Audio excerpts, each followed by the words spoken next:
ഏതാണ്ട് 40 വർഷം കഴിഞ്ഞപ്പോൾ അന്നത്തെ ചെറുപ്പക്കാർ 20കാരനും 25കാരനും ഒക്കെ 40 വർഷം കഴിഞ്ഞപ്പോൾ 60 വയസ്സ് 65 വയസ്സായപ്പോൾ അപ്പോഴാണ് ശരിക്കും അന്നത്തെ 60 അതായത് 40 വർഷം മുമ്പുണ്ടായിരുന്ന പോലീസ് മർദ്ദനത്തിൻ്റെ ഫലമായിട്ടുള്ള ശാരീരിക അവശതകൾ നമ്മളെയൊക്കെ ബാധിക്കാൻ തുടങ്ങി. അപ്പോൾ സ്വാഭാവികമായിട്ടും പോലീസ് മർദ്ദനത്തിൻ്റെ ഫലമായി 60 വയസ്സ് പിന്നിടുമ്പോഴാണ് അതിൻ്റെയൊക്കെ യാതനകളും ബുദ്ധിമുട്ടുകളും ഒക്കെ വരുന്നത്. ആ ബുദ്ധിമുട്ടുകൾ വന്നപ്പോഴാണ് നമ്മൾ സ്വാഭാവികമായിട്ടും ഒരു കൂട്ടായ്മ എന്നുള്ള നിലയ്ക്ക് ഞങ്ങൾ ഈ അസോസിയേഷൻ തന്നെ ഉണ്ടാക്കിയത് 2015-ലാണ്.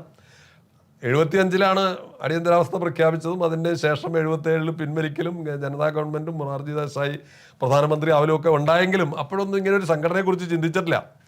2015-ൽ ഈ 40 വർഷം കഴിഞ്ഞപ്പോൾ അവശന്മാരായ 60കാരുടെ സീനിയർ സിറ്റിസൺസ് ആയ സമയത്ത് അവർക്കുണ്ടായ ബുദ്ധിമുട്ടുകൾ കണക്കിലെടുത്താണ് സംഘടന രൂപീകരിച്ചത്.